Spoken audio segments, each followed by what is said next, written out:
Okay, so while we are waiting for it to actually go up, hi, we are having some minor technical difficulties getting our guest in, but I'm sure that we will get that sorted out in just a moment.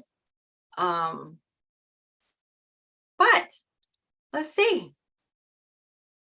Who is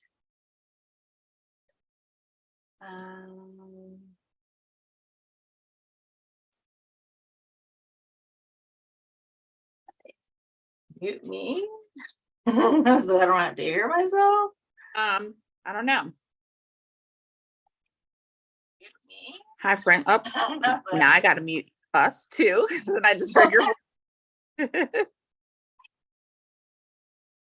All right. So, like I said, while we are getting our guest speaker.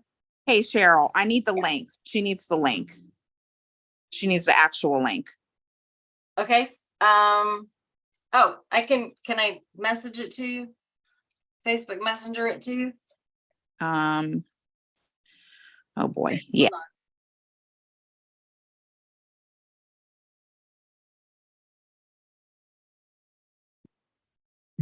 All right, so I can grab it now. I can grab it from my from Messenger and text it to you.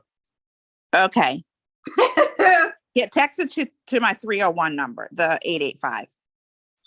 Okay.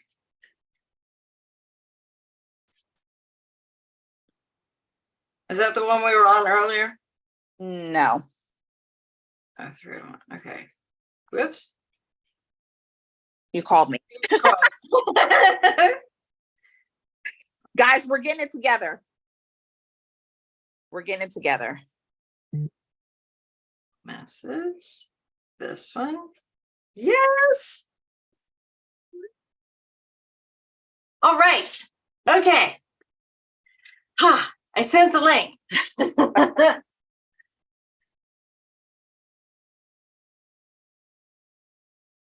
Okay, cool. All right. I just sent it over to her. So I am on. And let me get on YouTube. Hi guys, if you're here, just pop a hello in the chat. Okay, so I'm a little we're having some technical difficulties today, but guys, we're getting it together. I mean, this is what it is. Everyone else shows all the, oh, look at this, perfectly curated. This is literally what it's like all of the time for everyone. It's not just us, so I'm not even. Hey, side gig. Yay. So she should be on in a minute. I think I just sent it to her. And that should be good. Sometimes my phone is, I live in the sticks. So sometimes my phone's like, haha, we're not sending your text messages, but I think that that's sent to her. If needed, you can send me her number and I can text it to her. Okay. If she doesn't, she's not able to get on. What? She get on? No, I don't know. No. Oh, wait. Yep. Yes. Okay, good. She's joining now. Oh, good.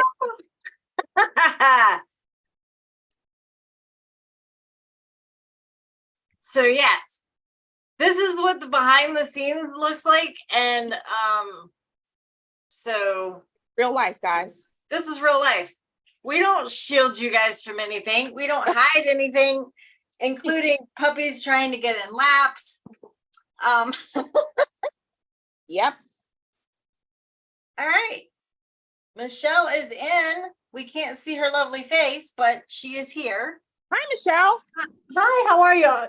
Good. I didn't know we were going to actually show them. We're okay? Oh, hi. Hello there. Yay. Hi. We apologize for the technical difficulties. No worries. Everyone, we're so excited to have Michelle on today. If you were in the call last week, we spoke a little bit about Michelle coming on this week. If you're here, drop a hi in the chat. and we will get started. Anyone on Zoom with you, Cheryl, that we need to acknowledge? Just, side gig is the only one that said anything on the YouTube. I'm going to post the link right quick into the chat. So, Oh, good. if anybody wants to join us on Zoom, they can. Excellent. All right. I'm going to just pull our YouTube channel up also. All right. If you guys are here, just joining us, this is Michelle Rains, and I'm going to let Michelle give like a little introductory about who she is, what she does, and then we have a couple of questions. And if you guys have any questions, go ahead and pop them in the Zoom box or on Facebook or wherever you're watching, YouTube. Well, hi, I'm Michelle with Home First Title. I opened up the company in 2004, and we service all Maryland, DC, and Virginia, and now Pennsylvania. So I'm excited about that. That's a new thing. And we issue the title insurance, handle the transaction. How far do you want me to go with this before questions? Just a basic, because I think that a lot of people don't quite understand what a title company does. So, okay. Yeah. So a title company basically facilitates the whole transaction between the buyer, seller, real estate agent, loan officers. We search the title to the property. The title is like the history of the property for the last 60 years. We make sure that there's no claims to the property and that we can convey clear title to the purchaser and issue a title insurance policy for the buyer and for the lender. And we make sure we pay off any liens that are on the property, any mortgages that are on the property. Homeowners associations get transferred, front foot benefits or any private utility companies get transferred. We disperse all the money between the parties. All funds for the transaction comes through us, and then we disperse it out to all the parties, real estate agents, lenders, mortgage payoffs, sellers. Wow. And then we record all the documents at the courthouse. And make sure it's a legal binding transaction. Nice. Wow, Cheryl. That's a lot. I had no idea. I had no idea that the title company handled all of the inner transactions. I strictly thought it was title, doing the history, making sure it was clear, and yeah. Kudos to you, because a title company is basically an insurance company, right? So all of us individual agencies are like, how State Farm may have hundreds and thousands of branches, but then you have your national underwriter who oversees everything that you do, right? So a title company is the same thing. We're an insurance agent and we underwrite for many national insurance companies. The two that I underwrite for are First American and Old Republic. There's many of them out there, and people sometimes can do 3 or 4 different underwriters. We choose to just do the 2. So we work through all of that with the buyers. Awesome. At what point in a transaction should someone contact you? If they say, I met this really cool owner of a company, I want to use her business. Upon ratifying a contract. Okay. Yeah, the buyers always have the right to choose their title company, just like they choose their lender. And they can shop for fees to make sure they're getting the best deal. And they can do that when they write a contract. Okay. Or even when they're during the search process, if they want to get their ducks in a row and know what they're doing, they can make those calls prior to having a contract when they start the search process. Wow. Okay. I think a lot of people don't realize that they have the right to choose that portion in their transaction. Yes. Okay. Wow. Is that state specific or is that anywhere that? And the states that I do, I'm not sure about all states, but Maryland, DC, Virginia, Pennsylvania, the buyers all have the right to choose. Okay. Now, being in contact with you, is that something that is up to the buyer, or who should be facilitating that process? The buyer can, or they can tell their real estate agent to. or their lender. Anybody can reach out to us. Okay. And ultimately, it's the buyers who say yay, yes or no to using Right. us. Right. Right. Okay. Wow. Does anyone have any questions? This is a lot more in depth than I thought. So does anyone else? Let me see. Let me pop on to So YouTube. I have a question. Is there any difference between not the what you do, but is there any difference in as far as if somebody's doing a personal residential, like I'm buying the house for me to live in versus I'm buying the house as a business to be a income producing property? As far as the title work goes and the title insurance, everything's the same.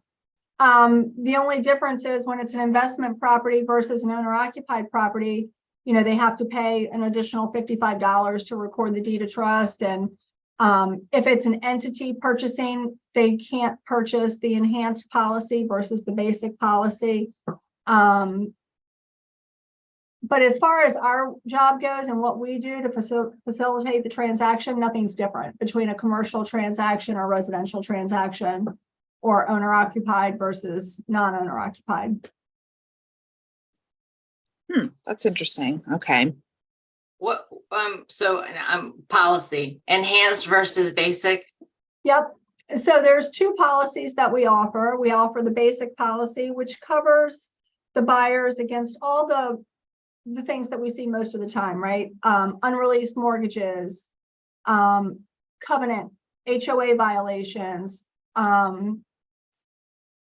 if there's encroachments that weren't known at time of closing, forgery, estate issues, all of these things. And then there's the enhanced policy, which increases in value over time up to 125% of the original cost that you paid, which I think is nice because obviously property values go up. So if you buy a house and you find out 20 years later that there's a title issue that you need coverage for, your value of your house is going to be higher than it was when you bought it. So your title insurance policy will increase as well with inflation. It also the enhanced policy also covers for permit violations, right? Our sales contracts in Maryland say that it's the buyer's responsibility to know if there's any zoning code violations, permit violations. That's not something that comes up on a title search, and most people don't know that. And it's happened a lot where a buyer is called and said, I bought my house 3 or 4 years ago, and I just got a letter from Baltimore City saying that my rooftop deck was done without a permit. Yeah, it has happened. And the enhanced policy will cover you for that up to a certain dollar amount. That I wish I had known this a couple of years ago, because that, not the roof deck, but a septic tank violation happened with my sister-in-law. Okay. What, where it was put in without a permit? Something was wrong with it, and if they wanted to blah, blah, blah, blah, they wanted to add an extra bathroom, and because the original permit stuff wasn't done correctly, if they added the extra bathroom, they were going to have to completely redo the entire septic system. Oh, I think that has to do with more of the number of people. That has to do with the number of bedrooms that are in the house too.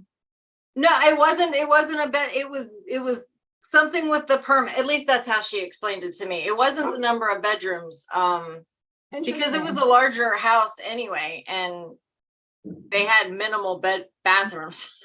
Okay. But yeah, I mean, it may have had something to do with the location. I don't know, but anyway, that's super interesting that you can get. See, I never thought of a title company as an insurance company. Yeah, and a lot of people, you know, now with the new CD that goes out ahead of time and the disclosures to the buyers, it says optional under owner's title insurance because it is optional, right? The lender's policy is required. They make you purchase a policy for them to protect their interest, and it's based on the loan amount. but they don't care about protecting your interest. That's Right. your responsibility. So the owner's title insurance policy is optional.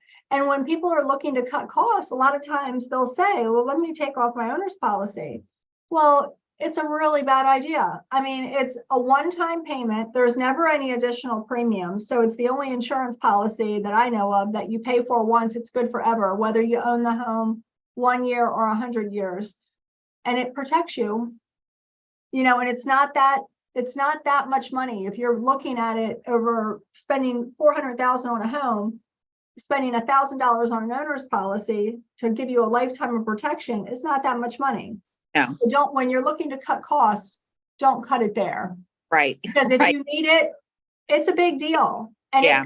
and so if you buy a house, let's say for $200,000, and you have $200,000 of owner's title insurance policy, and a claim comes up and you have to fight it in court, the attorney's fees are on top of that. So you're covered for your $200,000 plus all attorney fees and court costs to fight your claim. Oh, wow. Mhm. Oh, Where wow. if you don't have that, not only can you not sell or finance your property if there's an issue, you have to hire an attorney to fix it for you, which could be crazy expensive. Gosh. Oh my gosh. That's really wild. That like my head is like, because I'm just thinking about, oh yeah, that's crazy. Wow. And that is- at like $1,000 across, I don't know if it's rolled into closing costs or if it can be part of your loan, but if it can be part of your loan, that's like pennies. That's Yeah, it's literally part of your pennies. closing costs. So depending on what type of loan you're getting, or if you're getting seller help, it can all be paid for. But a Right. good calculator to use is $4.20 per $1,000 of your purchase price. That's the enhanced. And then it won't go higher than that. It'll come down. And it's tiered, so just call a title company for a quote if you're looking. Right. Mhm. Oh my gosh. What in the world? Wow. More people need to know about, I mean, I've owned several homes. I did not know that. Okay. So Do you buy title insurance when you buy your homes? you know what? I'm not even going to sit here and lie. I don't even know, because the house that we're in now, we bought 2 years ago. That was us. We have to cut costs because we paid, 40,000 over. Like, okay, where can we cut costs? And, kind of Right. knock some of this money off. We're literally giving every penny that we have towards this house. So if I had to guess, I'm going to say no, Okay. Yeah, I mean, oh, How hard is it to figure out whether it's there or not? Like if my husband bought this house over 20 years ago, if I went to look at his mortgage papers, It wouldn't be in the mortgage papers. It would be in the package that you received at closing from the purchase or on the settlement sheet. It may state on your deed, which is public records, you can look up online, whether there was title insurance or not, but not always. Or going back to the title company that did the purchase and asking them. yeah, If it happened to be one of my underwriters, I could look it up and say, yes, you have it or you don't. But there's tons of underwriters and I can only look up. Title Right. agencies like myself can only look up through the underwriters they underwrite through. okay. Oh, one more thing to think about. So it's good to know ahead of time. And hopefully, someone else will learn from this. Yes. I'm going to timestamp this. What are we at? 20 minutes. I think about 17 minutes and 20 minutes indefinitely, because this is important. Just a couple minutes of your time could save you a huge, huge headache. For sure. Absolutely. Because let's say you and your husband go to sell the property next year, right? You've owned it Right. 3 years. And, you bought it a couple years ago during COVID. It was like crazy bill. I mean, everybody was so busy and understaffed and overworked. And let's say the release of the seller's mortgage didn't get recorded. So it's showing when you go to sell, the title report comes back and it has your mortgage and the seller's mortgage. So if you don't have title insurance, if you have title insurance, you just say, okay, here's my title insurance policy. And the underwriters, we all have this, we get a letter of indemnity or we get permission to close, or they have some underwriters are involved in this mutual indemnification agreement And you don't have to worry about it, or it's put on the title company to figure out. But if you Right. don't have title insurance and you have no paperwork to prove, and it's somebody that's not in business anymore, or, it could be time consuming, it could hold up your sale. Oh, Yeah. oh, so that's something, if you're considering selling, that's something that you should look into pretty early on so that you don't get your hopes up and think that it's going to Well, be a quick process and it actually take longer. right. And also, if you have a title insurance policy, you can give that to your buyer so that they can get a discount on their policy. What? Mhm. All of us title insurance companies honor each other's policies. So let's say you went to settlement 5 years ago, bought the house for 300,000 and got an owner's title insurance policy from XYZ Title, right? Right. You could give that to your buyer. The buyer could bring it to me, and I could give them what they call a reissue rate or a discount on their owner's title insurance policy. What in the world? Seriously? Mhm. Oh, wow.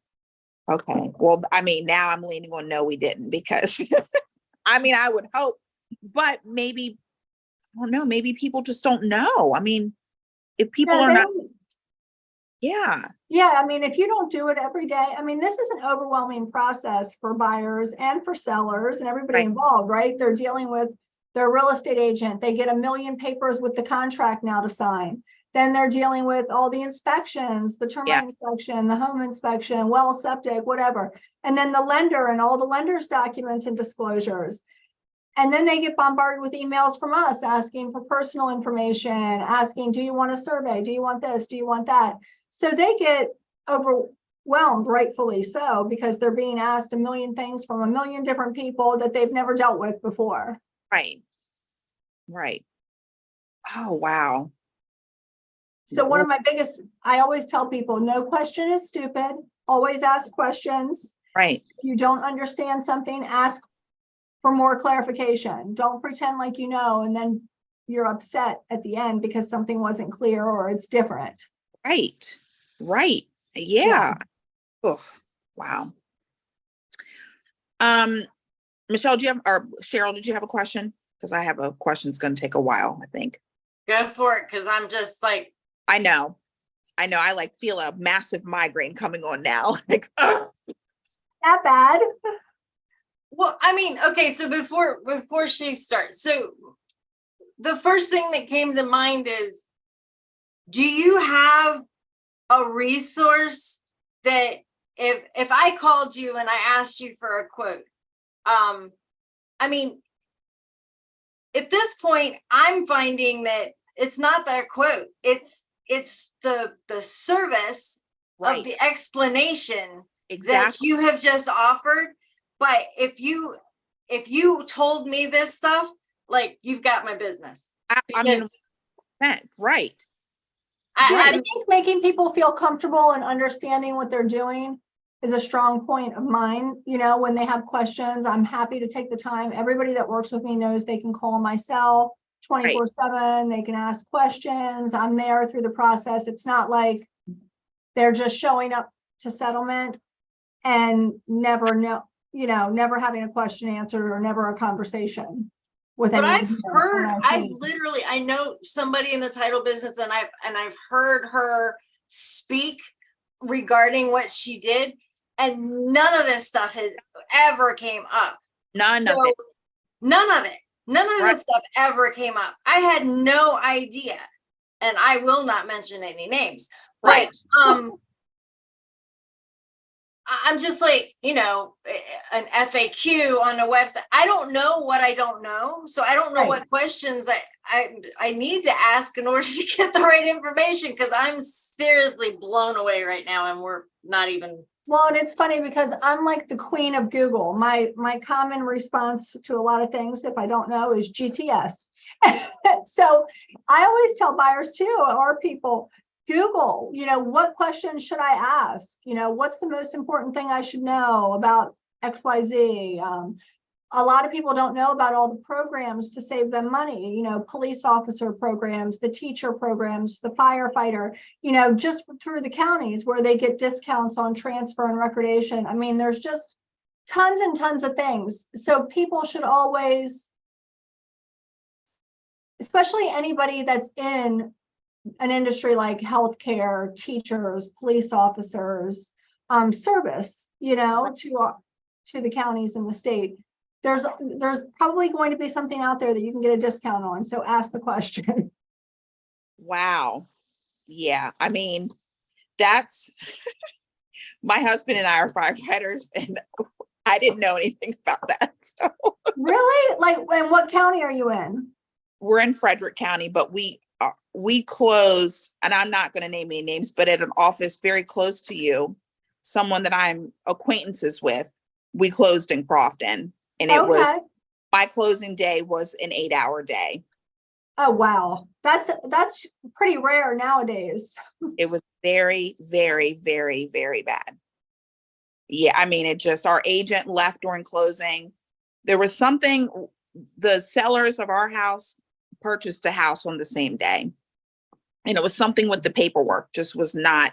So me and my husband and 5 of our kids just sat. Well, we were supposed to close here in Mount Airy, and then we ended up 3 hours, and they're like, okay, actually go to Crofton. We're going to close you there. So we packed up, drove down there, and then we just sat for another like 2.5 hours. And it was just like, we were just waiting and waiting and waiting. And it was, Oh, yeah. actually the other agent was like our advocate, which was crazy because our agent left, who was a friend of mine. Our agent left. And I'm like, what are we supposed to, like, what is this? I don't understand. What are we supposed to do? But very, very bad transaction. Yeah. That's rare these days. I mean, it shouldn't happen like that ever, but you do occasionally. Awful. But to know about a discount, and I could say, I mean, I wouldn't have even, just because of all the problems that we had leading up to closing, I wouldn't have even thought to Google what to ask a title company, and I've been a real estate agent before, and I was unaware of this, which makes it even worse. You know what I mean? So if you don't have the proper guidance, I feel like I wouldn't even know to ask any questions, because it's like, okay, well, this person is going to call you to set up your closing. Okay, cool. And then I would have just gone along with that, and which is what I did. So Right. that's like, this is completely, completely mind blowing to me. Fire. I'm just typing it in. So, well, maybe we can talk and we'll talk Yeah. about it. Okay. Yeah, it's just very disappointing. I mean, I'm glad now, but it's just like, what in the world? And this wasn't our first home. This is like our 5th home purchase. So this is not. Okay. So you know that wasn't the way it was supposed to go. No, I mean, I never had a closing ever like that. And I'm like, this is crazy. Right. Not right. Yeah. I feel like now, with the disclosures the way they are now, and the CD having to go out 3 days before closing, people, it prompts questions, number one, which is helpful because people will call and ask. We can go through the numbers ahead of time so that then when they sit down at the table to sign all the loan documents, at least the numbers aren't so overwhelming and they've had time to process it and ask questions. Right. Oh my goodness. Oh my goodness. Well, my question was going to be, just to help our audience. Our podcast, we have like a lot of small business owners, people who do side hustles, people who are entrepreneurs or want to be entrepreneurs. Do you have a lot of dealings with people who do tax liens? You mean buy tax certificates like at the county? Yes. Yep. I don't really get involved in that for multiple reasons. Okay. One, most underwriters won't insure a tax sale deed. Like if you go to the court and you purchase a property at tax sale, let's say you pay $20,000 and you get a tax sale certificate. Right. The homeowner has several years to redeem it, number one. Right. And Right. for investors, it's good because they're getting interest on their money that they're not getting in a bank, right? But just so many things can happen with if somebody's dead and an heir wasn't notified, or most underwriters will never insure a tax sale deed at a minimum at more than 5 years. It has to be more than 5 years old. Okay. But I just don't do it. It's too risky. Oh, okay. And a lot of things can happen, and I just prefer not to. Okay. But I know there are some attorneys and title companies that are way more comfortable with it and Okay. will do it. Okay. Oh, wow. I didn't think about it that way. I always just thought like, oh, someone, and also, and the reason I'm asking is I've purchased tax liens in the past. Now I got my money back prior to the, I think I was in Florida. So it was 7 years, maybe like Okay. 5-6 years in, they were redeemed. But I'm like, if I get to the 7 years, I don't even know where to start. Right. Even know where to start. I purchased them because I saw some wacko on Instagram talking about it, and it worked out. I did make money, but I'm like, if it comes to my 7 years, I don't even know how to foreclose on a home. I don't know who to give notification to. I don't even know if the home is there. Yes, I looked it up on Google Earth, but is it even there? Is there someone living in it? What Right. do I do? Do I send them a letter? Do I go talk to a professional? What professional do I speak with? Yeah, So you would definitely need an attorney, and you would go through the eviction process and foreclosure process and all of that, just like a bank would, if okay. it ever got to that point. Okay. But 9 times out of 10, they're redeemed prior, because if there's a mortgage, obviously the mortgage company is going to redeem it because Okay. they're not going to put their interest at risk. Right. Most people are, before it gets to that point, they'll find a way to do it. Oh yeah. Okay. Okay. Wow. Well, that's good to know that I just can't walk in anywhere and be like, hey, can you help me? Yeah. I suggest getting an attorney for that. Okay. Okay. A little bit earlier on in the game, not, Yeah. hey, I need this in the next 2 months. Right, exactly. Right. Okay. So if someone goes through a refinance, does that have any changes to the process that you talk about? If it's like a complete refinance? Yeah, well, we would still do a title search. We'd call it a bring to date, because we would just do a title search from the date they purchased it through the date of wherever we are. Okay. We would still order the payoffs, prepare a commitment, a lender's policy would be issued. Now, when you do a refinance, you do not need to purchase a new owner's policy. Your owner's policy remains your owner's policy always, unless you change ownership of the property.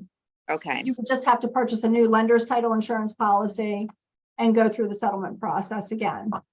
Okay, so that brings up 2 more questions. One, if you didn't have a homeowner's policy, owner's, whatever, I don't remember what you called it, An But- owner's policy. an owner's policy. If you didn't get an owner's policy when you first bought the house and you refinance, you could get an owner's policy at that time? You can, sure. Okay. You just need a copy of the appraisal. And if you were doing a refinance in order to remove one of the people off of the title, Mhm. off of the deed, then would that be more of a like a first sale versus a bring to date? No, it would still be a bring to date. You mean like if it was 2 friends or a husband and a wife who bought the property together, and then 2 years later they're divorced and one's coming off, you would still just do a bring to date, the deed, a no consideration deed, removing the ex-husband or the ex-wife, and pay the $60 to record it. Okay. Okay. Very good. Wow. Michelle, this is amazing. Well, Okay, thanks. now I have another question. Okay. So if that bring to current, if there's never a refund, I'm just gonna go ahead and throw it out there. In my situation, or my husband's situation, the house that we're living in, his ex-wife wrote a letter that became part of their divorce decree that she was giving up all Rights to the house. rights to the house, and then she passed away. Oh, no. Her name is still on the mortgage and the house. Okay, so, but they got divorced prior, right? Oh, yeah. So what people don't realize too with divorce, so when you're married, you buy property as husband and wife, tenants by the entirety with right of survivorship generally, right? You can do it other ways, but that's normally the way you do it. However, when you get divorced, the divorce severs the tenancy. So you become tenants in common at that point, which means there is no right of survivorship. It doesn't automatically transfer upon someone's death. So in your situation, an estate would need to be opened for the ex-wife and a PR appointed, and that PR would have to sign any deed conveying that property out. Even though it was part of the divorce decree? Yeah, it doesn't matter if they didn't do a deed prior to.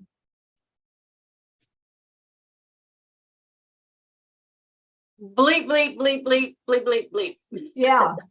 So hopefully, you know, and if there was an estate opened at one time and it has since been closed, Yes. you have to go and reopen the estate for administrative purposes, and that PR would sign off on the deed. So let's say your husband goes to sell the property next week, right?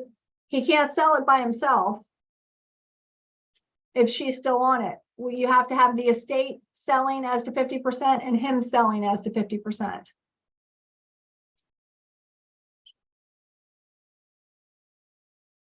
And then hopefully that letter will suffice for whoever the PR is.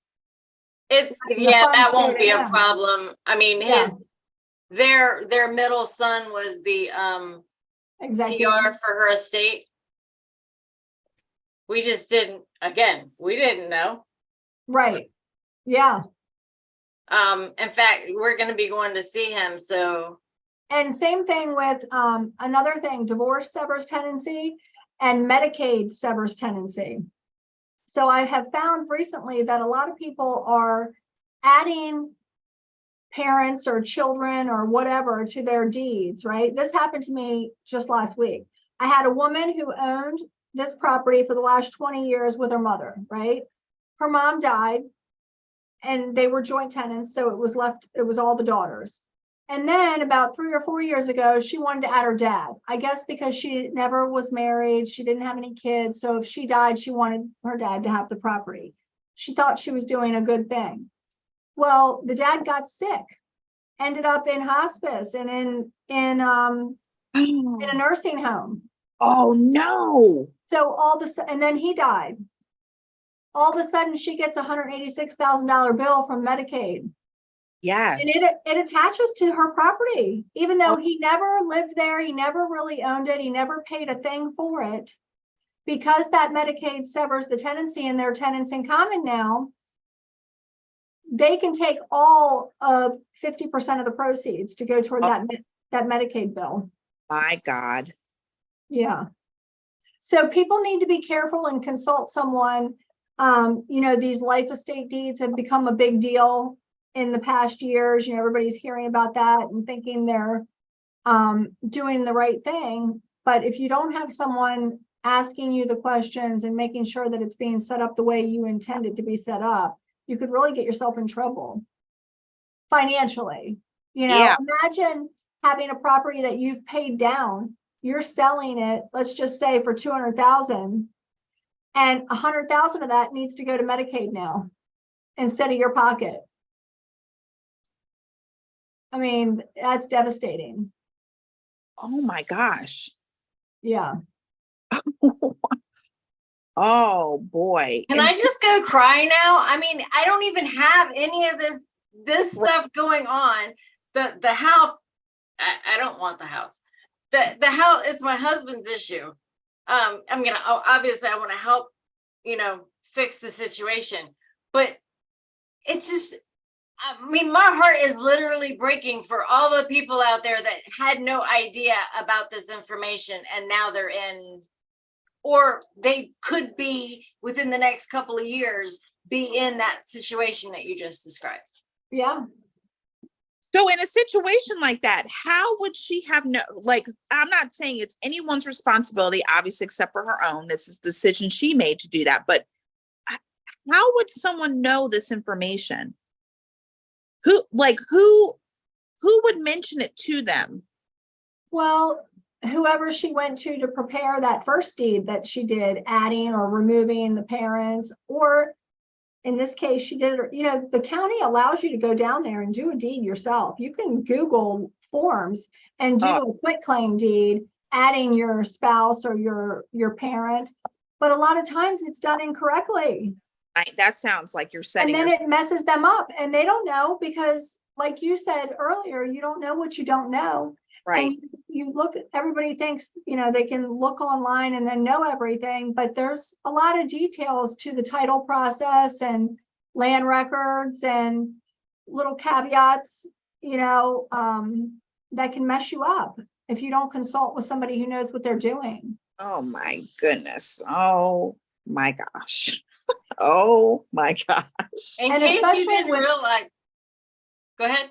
I was going to say, when you're getting divorced and you have property, I always suggest get all of those deeds taken care of right away. Just because it's in the divorce decree doesn't mean anything when it comes to land records. Gosh. So That- in case you didn't know, if you decided to start a YouTube channel, it would blow up because nobody knows any of this stuff.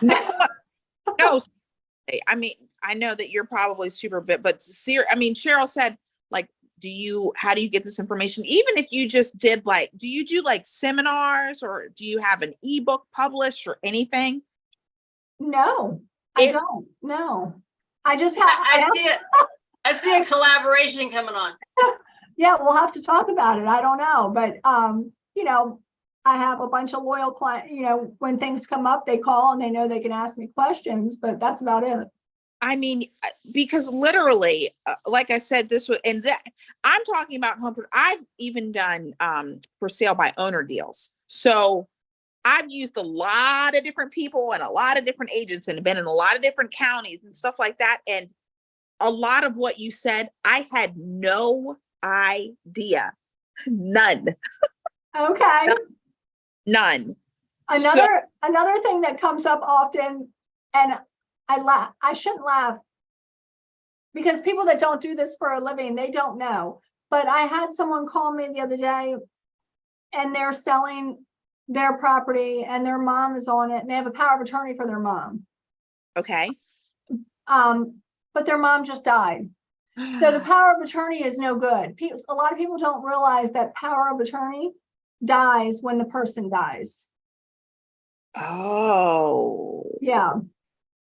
So if you have power of attorney for your parents, once they pass, you can't do anything with that power of attorney. What?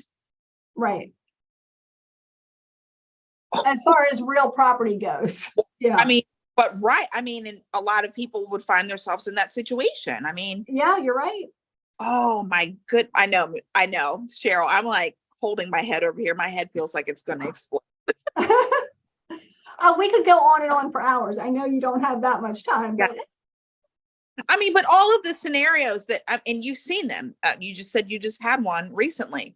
yeah, There are things that come up a lot or that people could get around if they just knew this information. Like it won't happen a lot if you know XYZ. We could say, exactly. Yeah. Just have a little bit of education on multiple subjects. I mean, oh my goodness, that's just. Another thing that we get sellers that get confused sometimes where, they've claimed bankruptcy, right? Right. And they've written off all their debts in the bankruptcy. So then title comes in and we're showing, let's say, the first mortgage, a HELOC, solar panel, they got solar panels put on and they have a financing statement recorded. And they say to me, well, my second mortgage was in my bankruptcy. It was written off and I wrote off my Tesla solar panels as well. So you can take that off the settlement sheet. I don't owe them any money. Well, you might think that, and that's true. If you list the debtors in your bankruptcy, they cannot come after you for the money. However, Right. These were secured liens. So if you sell the property, they have to be paid in full. Just because you claim bankruptcy and write it down as a debt doesn't mean it goes away. It goes away in that you don't have to make payments and they're not allowed to harass you or call you for payments, but it still attaches to that property. Oh my gosh. People get messed up on that too. And then let me tell you another thing that we have had happen a ton. because of COVID and this forbearance allowance, where they allowed people not to make payments for a year or whatever, people didn't realize, and they sent them the paperwork and said, hey, don't make any payments, and here's paperwork, sign it. What people didn't realize is they were recording a second mortgage to HUD for all that past due balance. So I've had a lot of sellers come in and be like, I don't have two mortgages, I only have one mortgage. And I have to say to them, well, did you ever do a modification agreement with your bank or agree to this forbearance situation? And they're like, yeah, I did that during COVID. Well, that's what it is. So they took the $30,000 and you don't accrue interest. There's no interest accruing, but they record it as a second lien, all those past due payments. And when you sell the property, you have to pay it off. What? Yep. That has really messed up quite a few people this year. Yeah, I would imagine so, because a lot of people did that. Yeah. I mean, I get you. And they needed to. You have to do, everybody has to do what you have to do in a rough situation. But I feel like it wasn't communicated to the borrowers what was really happening. No. They were made to feel like, oh yeah, you don't have to pay, don't worry, it's fine.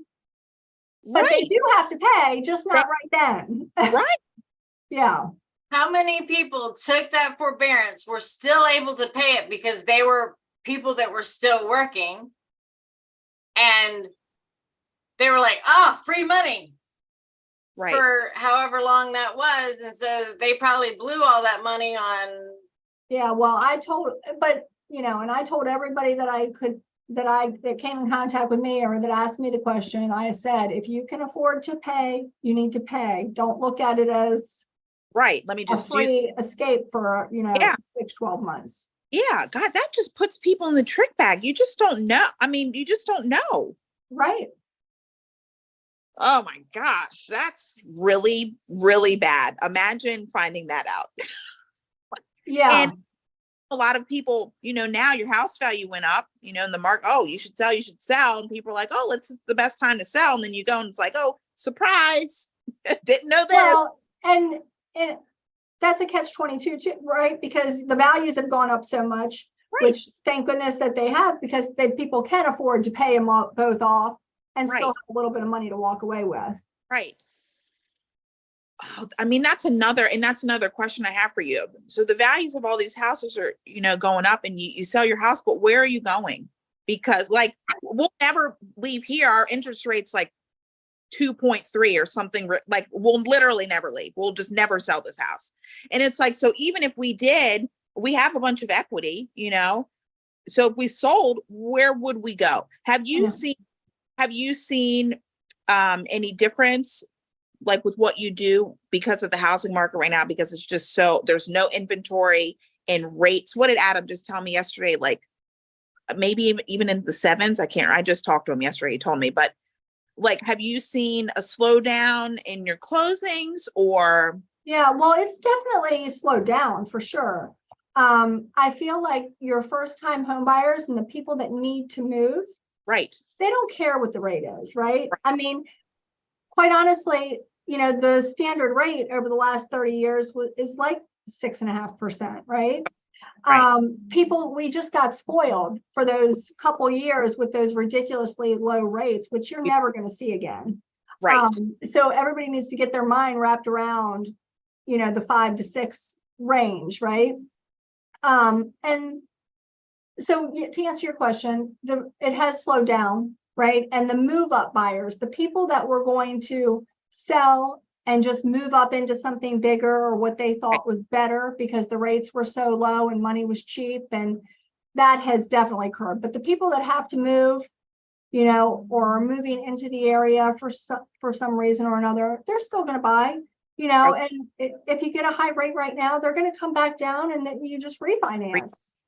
People shouldn't be so wrapped up in the rate, in my opinion. Right. No, I agree. And that's all about opinion, right? You might talk to somebody else who's like, oh my gosh, that's awful, don't do anything. I just don't agree with that opinion. Right. Well, like you said, if you have to move, what are you going to, if you're getting divorced or whatever, right. you need to have a roof over your head. So you're going to have to go. Yeah, Yep. I've been listening recently to different real estate investors, and they're all saying the same thing, that don't worry about the rates. The rates may be a little bit higher right now. They'll come back down when they do refinance. They're Right. like, if you find a good property, you find something that is gonna be good for you financially, then just pull the trigger. Don't do it. Don't make any decisions based on the rate. right. And don't wait around because you're second guessing yourself and miss out on a good opportunity to have a house that you love because you keep analyzing the rate.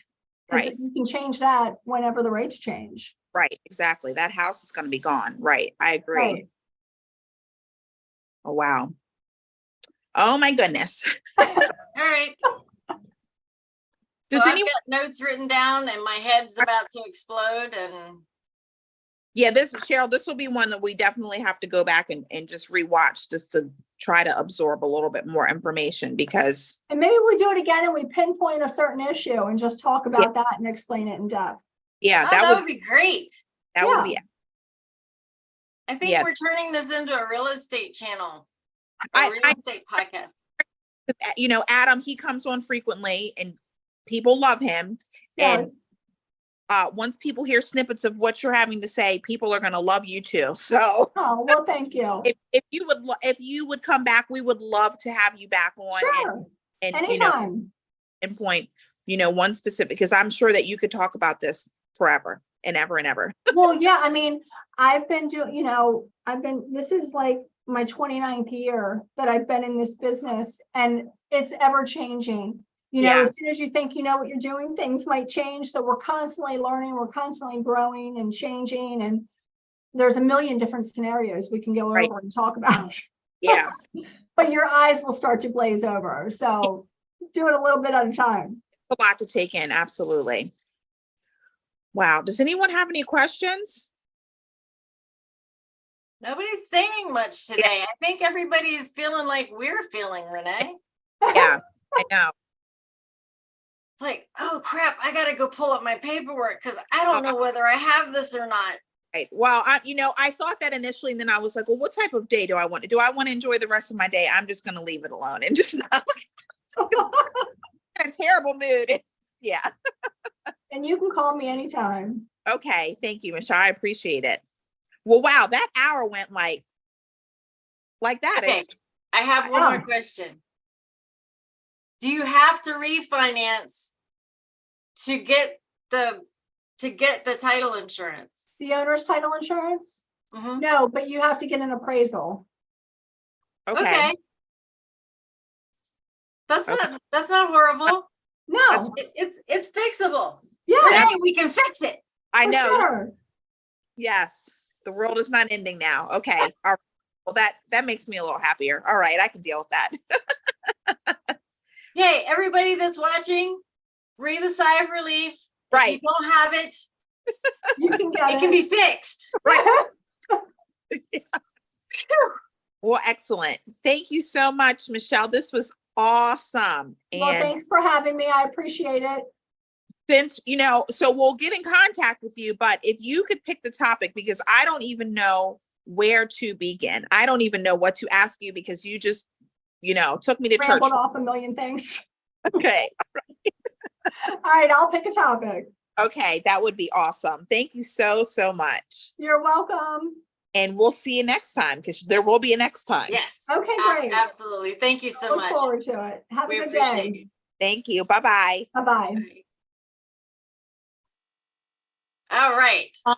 What in the world? Like you said, bleep, bleep, bleep, bleep. What? I'm glad that it came to me at the end to ask the question about, can we fix this? And so at least we know it can be fixed. Yeah. Like we don't have to refinance the whole thing and lose Right. our great interest rate. If we have a Right. great interest rate, Yeah. we can fix the problem and Yeah. get protection. Yeah. So that's a huge positive. I've got notes written down. I'm feeling a collaboration.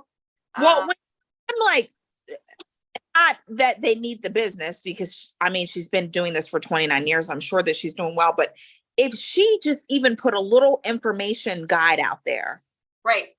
like a paid, 1 hour, she just dropped 1,000 gems in the 1 hour we had her on. But if there's like a specific, like a weekly, even just for first time home buyers or for investors, like, Right. hey, brand new investor, bet you didn't know XYZ, because I'm sure she's seen it all. She's literally seen it all.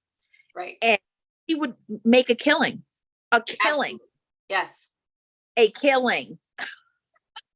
I mean, Because with knowledgeable. we both deal with small business owners. You deal with them differently than I do, but we both talk to them on a regular basis. People Yes. that are wanting to start a business, Yes. just because of the circles we run in, we talk about real estate on a regular basis. Yeah. Knowing this information, Oh. Save you hundreds of thousands of dollars. right? And So- really put it in perspective. You know what's so funny? And we've talked about this before, and it just pisses me off so bad. You see these, and I get it, it's 30-second clips or 1-minute clips that we see online, but it's all of these people like, oh, you just do this and then do this, and then you're a millionaire. And I understand that they can't, and some of them I'm sure are not doing it. A lot of the gurus are liars, but some of them have not come up on these problems. But if 1% of them even talked about any of these problems, it would just make you seem more transparent. It's not just this, oh, you do this and it's smooth sailing and then you have 50 properties under your belt. You need to talk about, this is what can happen. This is what can happen. This is what will happen if you do this. This is what, you know what I mean? Like, people don't talk about that stuff. Right. They don't talk about that stuff at all. At all. I keep looking because the dogs are out there playing kind of rough, and Oh. that's why I was muting myself during that, because they were barking and growling and Oh, I all couldn't. kinds of things. Yeah, I didn't hear it. I didn't. But also, I mean, even just for real estate agents, if you're a new agent, you need to go sit with a title company, and you need to, so that you can better help your clients. Absolutely. Period. Because I feel like, especially if you're new, or I'm not even new and I didn't have any of that information, you need to be letting people know. Right. Right. It's not on them to and I agree with what Michelle said, Google for everything, but also, like she said later, and you don't know what you don't know. So if you don't even know to Google it, you would, you know what I mean? You wouldn't. I And wouldn't. yes, that's the big thing, is because I never, to begin with, I never knew that the title companies did so much. Like, I didn't know that the money went through them. The only reason I knew is because, like I said, we had the issue on our closing day, and it was like, something with the wire or something that we just couldn't close because they didn't close. So, but otherwise, I mean, people wouldn't know that. Like she said, the example that I gave, that's not a normal closing. So if that wouldn't have happened to me, I wouldn't have had an idea about a lot of that. And you did real estate for a while. For a while. And that was not, that was not spoken about into detail. And that was just 1 hour. So. Right. I feel like I literally could have probably listened to her talk another 4 hours and still been sitting here going, but except I don't have, I got a whole bottle of Advil right here, and it would be enough because my mind is like. I know. So, yeah. The whole forbearance thing. People, how many people are going to get totally royally screwed over for that? Oh, heck yeah. Or they're expecting like, oh, we're going to have extra money coming. No, you're not. Surprise. Exactly. Yeah. Oh my goodness. Yeah. That's just. Well, like I said, I've got a bunch of notes. I think we should watch this one again together. Yeah. And pull out some of the nuggets. Yeah. Because I think that we should share some of these nuggets so that more people will talk to Michelle or People need to know this. It needs yeah. to get. Mhm. Yeah. Well, good. do That's some shorts and whatnot and get some of this information out because they don't know what they don't know. And if I'm going to assume that there's a whole lot of people just like us. and that started in the WTF started it like 15 minutes into the call. Like, what? Hold on a minute. Wait, pause.